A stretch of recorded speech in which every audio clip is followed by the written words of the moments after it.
السلام علیکم ورحمت الله محترمین. الله تعالی مو جوړ او روغ او آباد لره سلار ځای څخه زمو وظایف ګوري. الله تعالی مو تل ژوندي او کامیاب لره.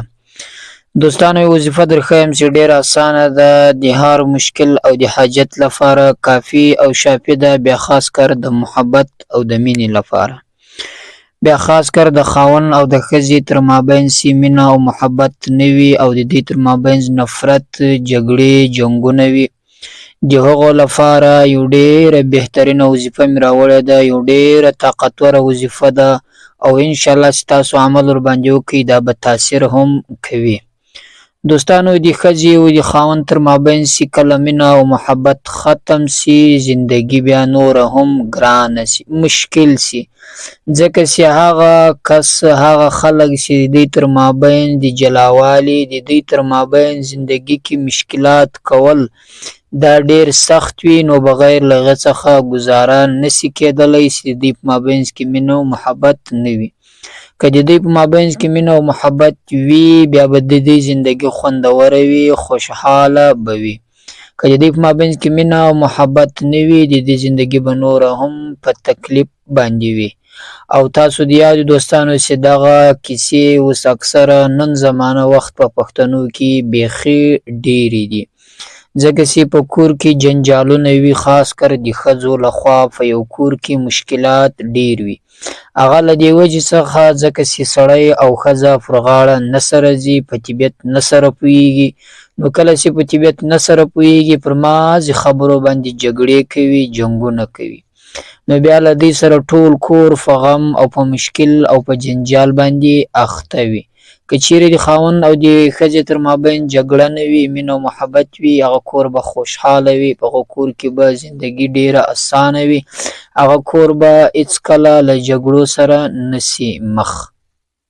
نو دوستانو دا وظیفه مې درته راوړې ده، خاص کر د محبت لپاره ده، د ښځې او د خاوند د محبت په باب باندې ده. بل چې تاسو له هر چا سره مینه او محبت کوئ، که تاسو ګورئ نن زمانه زوی د له پلار سره مینه او محبت نه کوي، د پلار په قول نه کوي، له پلار سره پر غاړه باندې نه ځي، یا زوی له پلار سره محبت کوي خو پلار پر غاړه نه ورسره ځي، پلار له زوی سره محبت نه کوي.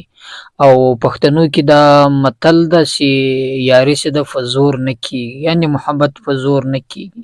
اوس مثلا له یوې خوا محبت شته، له بلې خوا نشته، دلته زندګي نشي کېدلی، دلته دا ژوند مشکل ده، ګران ده. د دوی تر مابین محبت شته خو پر داسې ډول شته چې له یوه طرفه شته، له یوه طرفه نشته. نو چې له یوې خوا طرف، له یوه طرف څخه محبت وي، له دې بل طرف څخه نه وي، هلته زندګي ګرانه او مشکله ده. ولې ته ښه ورسره کوې، د تا محبت ورسره ده، پر تا باندې ګران ده، خو د ده له خوا محبت نشته، ده له تا څخه نفرت ده، ته نه یې ورباندې ګران، نو زندګي نشي کېدلی. زندګي هلته کېدلی شي، هلته سره ګرانېدلی شي چې د دواړو تر مابین محبت وي. کله چې د دواړو تر مابین محبت وي، نو بیا هغه زندګي ډیره خوندوره وي. له یوې خوا محبت نشي کېدلی، نه له یوې خوا یاري کېدلی شي، نه له یوې خوا انډوالي کېدلی شي، ځکه داسې په پښتنو کې یو متل هم ده، او دا موږ ازمویل هم ده. دا باید چې تاسو وګورئ، ځکه چې له یوې خوا محبت وي، له بل طرف څخه نه وي، هغه ته محبت ویل کېږي هم نه.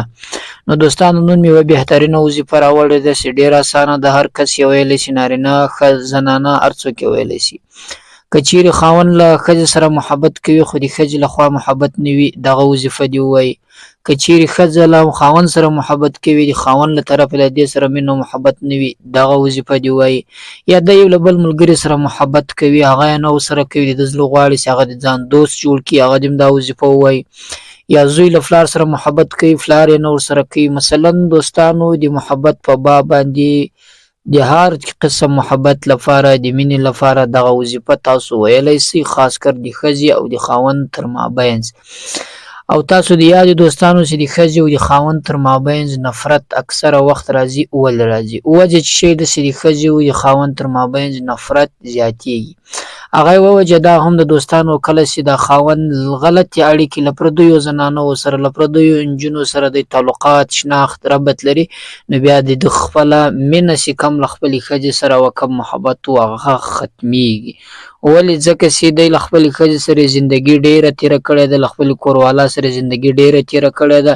نو کله چې ده ته نوې ملګرې پیدا شي او دی هغه غلط تعلقات، غلط شناخت، ناروا عمل، ناروا شناخت ورسره کوي، نو بیا له دې څخه د ده هغه مینه او محبت پورته کېږي، له هغې سره کېږي. نو کله چې له دې څخه مینه او محبت پورته سو، د هغې له طرفه خو مینه یي، محبت یي، ځکه چې هغه په دا رنګ ناروا عملو باندې نه وي اخته، دی ورباندې اخته وي، نو ده ته دا کور خوند نه ورکوي، زندګي خوند نه ورکوي. بیا ډېر مشکلات په دې کور کې راځي. یا د ښځې له خوا څخه دا رقم وي چې مثلا له غلطو خلکو سره ناروا اړیکې لري او سړی سم وي، هغلته مشکل ده، بیا ګزاره ګرانه ده، ګزاره نسي کېدلی. او خو اکثره ځوانان یې داسې ګوري چې دوستانو چې هغه په داسې ناروا غلط عمل باندې اخته وي، له یوه سره نه له 100 سره دا رقم دی چې مثلا د خپل انډوالي خپل ربط ورسره ساتي. بیا اکثره وخت دا هم وایي چې کله زه واده وکړم انشاءالله له دې ټولو کارو څخه به ځان راوګرځوم، ځکه چې زما چې د ژوند ملګری دی هغه به زما خپله کوروالا وي، له هغې سره مینه او محبت وي، نورو ته به ګورم هم نه. خو دوستانو دا زه یوه لیکلې در کوم، تاسو یاد وګورئ دغه ناروا عمل سیده دا یوه نشه ده. کله چې یو انسان مختص سو، الله تعالی د هر مسلمان جنس ساتي، بیا چې 4 ودونه وکړي هم د انسان زړه بیا تکیه نه کوي. ولې ځکه چې دی په ناروا عمل باندې اخته سوی، په ناروا محبتو، په ناروا شناخت تعلقاتو باندې مخته سوی، دا د دوی یوه نشه یوه فیشه ګرځېدلې ده. بیا که یو واده نه 2 وکړي، که 3 وکړي، که 4 وکړي، تر 4 زیات خو روانه دي، نو که 4 وکړي هم بیا د ده هغه نشه نه ختمیږي، نه دی دا کولی شي چې ما خو نو اوس 4 ودونه وکړو، زه به له پردیو ښځو، له پردیو زنانو څخه، نامحرمو زنانو څخه تعلقات ختم کړم، بیا یې نشي ختمولی، ځکه چې دا د دوی یوه نشه یو عادت وګرځېدی. نو دوستانو لحاظه خبره مې دا کوله چې دغه وظیفه درښیم، خاص کر د مینې او د محبت په باب باندې د ښځې او د خاوند. نو دغه وظیفه چې تاسو وکړئ، هغه خاوند هم له غلطو طریقو، له غلطو ناروا عملو شناخت څخه راوګرځېږي، ټول محبت مینه به یوازې له خپلې کوروالا سره سي، او د ښځې به هم ټول مینه او محبت یوازې له خپل خاوند سره سي. یا هغه ځوان چې غواړي یو ځای واده وکړي، د هغه هم ټول مینه او محبت له هغه واده جنس سره سي، د هغه د رشتې له جنسه له نورو غلطو اعمالو څخه به زړه راوګرځي. دوستانو راځئ هغه وظیفه درښیم، خو تر وظیفې مخکې یوه دا هیله کوو چې نن ډېره مبارکه ورځ ده، مبارکه میاشت شروع ده چې موږ تاسو نبي کریم صلی الله علیه وسلم په دې میاشته کې و دنیا ته تشریف راوړی ده. یو ځل راسئ په ګډه باندې درود شریف ووایو چې ډېر سخت زیات ثواب لري. اللهم صل على محمد وعلى آل محمد كما صليت على إبراهيم وعلى آل إبراهيم إنك حميد مجيد. اللهم بارك على محمد وعلى آل محمد كما باركت على إبراهيم وعلى آل إبراهيم إنك حميد مجيد. اللهم ربنا آتنا في الدنيا حسنه وفي الآخرة حسنه وقنا عذاب النار. دوستانو هغه وظیفه دا د وظیفه درښیم، د سهار له لمانځه وروسته یا د ماخستن له لمانځه وروسته، دغه 2 لمانځه وروسته یا کولی شي، دا نور لمانځه وروسته نشي کولی. دغه 2 لمانځونه درښیم، د سهار له لمانځه وروسته، د ماخستن له لمانځه وروسته چې کله متصل له لمانځه څخه فارغه سواست په هغه اوداسه باندې په ګیلاس کې به اوبه راواخلئ او مخته به کېږدئ دغه سورة اخلاص قل هو الله احد الله الصمد لم یلد ولم یولد ولم یکن له کفوا احد. دغه صورت به تقریبا 50 واره ووایاست تر 15 پورې، تر 50 واره کم نه، تر 15 واره زیات نه. په دې دوران کې به ووایاست. کله چې مې ووایې دا صورت په سر کې به تاسو یاد دوستانو چې درود شریف ووایاست، په پای کې به بیا درود شریف ووایاست. مثلا چې یو درود شریف ووایې، بیا دغه قل والله شریف په 50 تر 15 پورې، بیا په پای کې بیا درود شریف. له هغه وروسته به هغه دعا وکړي چې تاسو زده وئ د مینې د محبت په باب باندې، د هغه سړي نوم به واخلئ، د هغې ښځې نوم به واخیست، هر چا سره تاسو مینه او محبت لرئ، جایز مینه او محبت، هغه نوم به پکې واخلئ چې یا الله د دې قل والله شریف برکت سره د ما محبت دې په زړه کې ور واچوي. نو وروسته پر هغو اوبو به جوف کوئ. کله چې پر هغو اوبو باندې جوف کوئ، دا اوبه به راواخلئ. هغه کس چې تاسو یې غواړئ چې له ما سره مینه او محبت وکړي، که پلار یي، که مور یي، که ملګری یي، که انډوال یي، که رشته یي، که کوروالا یي، یا خاوند یي، چې هر څوک یي، په هغه باندې به وچښئ. کله سیم په هغه باندې وچښلې دا اوبه به هغه ته ورکړئ.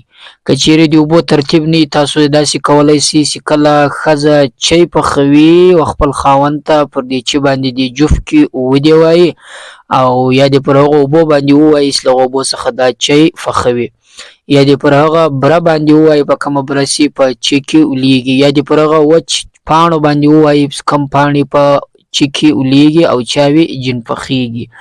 یعنی مثلا پر سالن باندې چې پر هر شی د خوراک وي او دی کوشش کولی چې تر هغه پورې تر خپل محبوب یې ورسوي.